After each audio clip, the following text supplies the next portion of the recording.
How do you maintain a stable identity when you are plagued by bouts of depression and anxiety?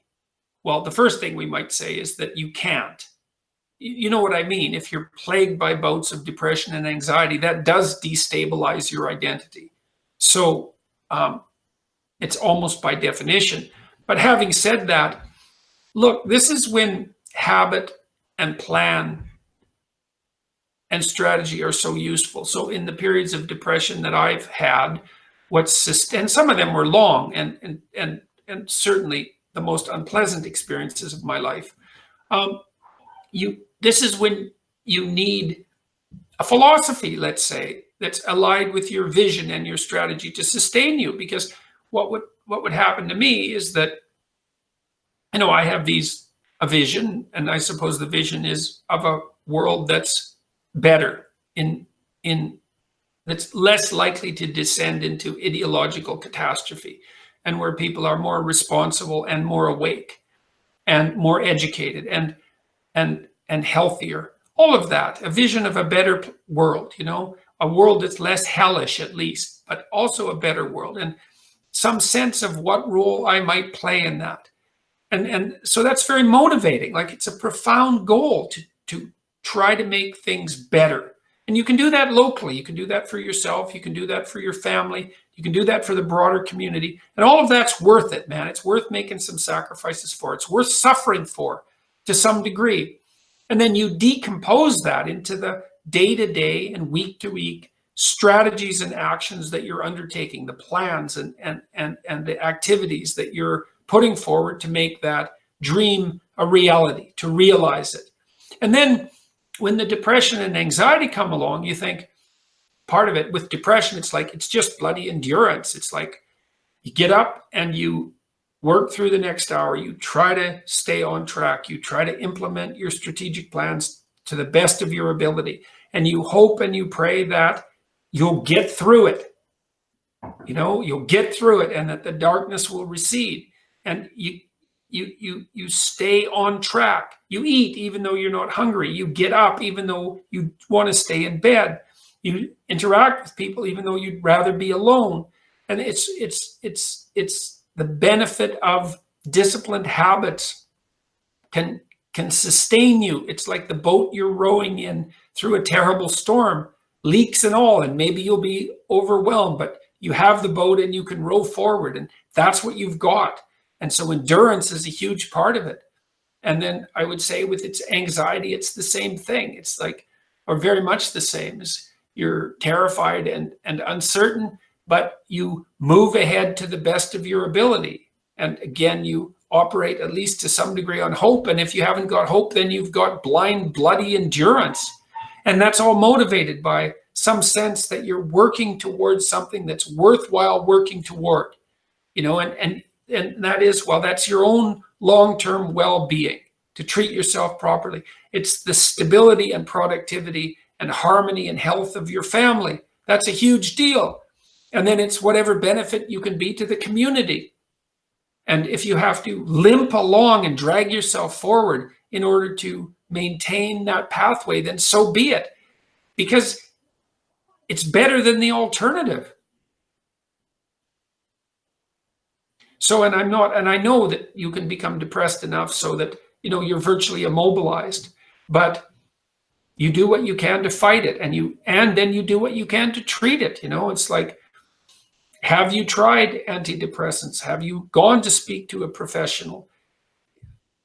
Have you done what you need to do to investigate the causes of your depression and anxiety? Because often there's physical reasons that might be the case. Like I've learned notoriously that a fair bit of the negative emotion that I experienced seemed to be associated with an autoimmune problem that was associated with food sensitivity. Jesus, like I would have never believed that was possible 10 years ago, even though I had learned by that point that my susceptibility to negative emotion was definitely exacerbated, for example, if I was hungry.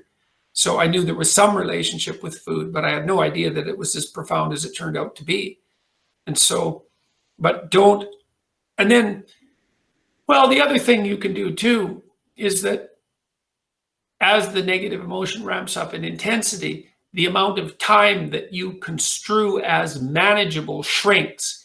And if you're extremely depressed and anxious, then you may be struggling to get through the day, and then you need a map of what is going to constitute a minimally acceptable day. And that might be one where you've done what you need so that when you wake up tomorrow, things aren't worse, right? You have to keep up with your obligations and your duties at least enough so that you're not degenerating downhill. And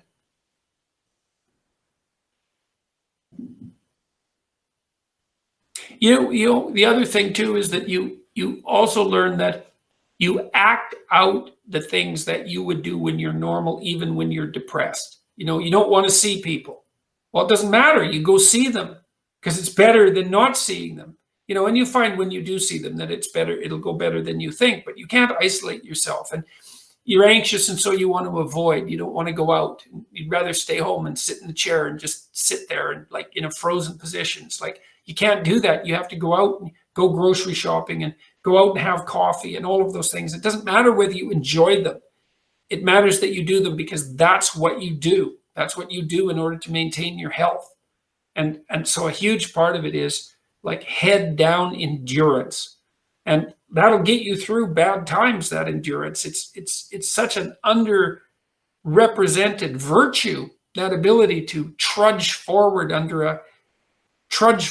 unhappily under a unfairly burdensome load is a testament to character, if you can. And it's something that should be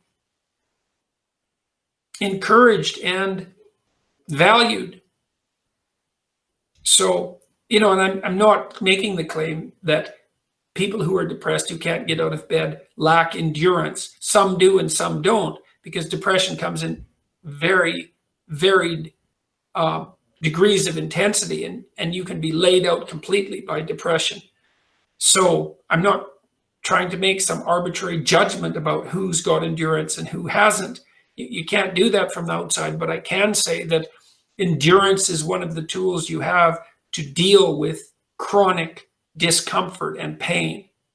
And even if you have chronic pain, it's interesting because it's very much allied with depression, by the way.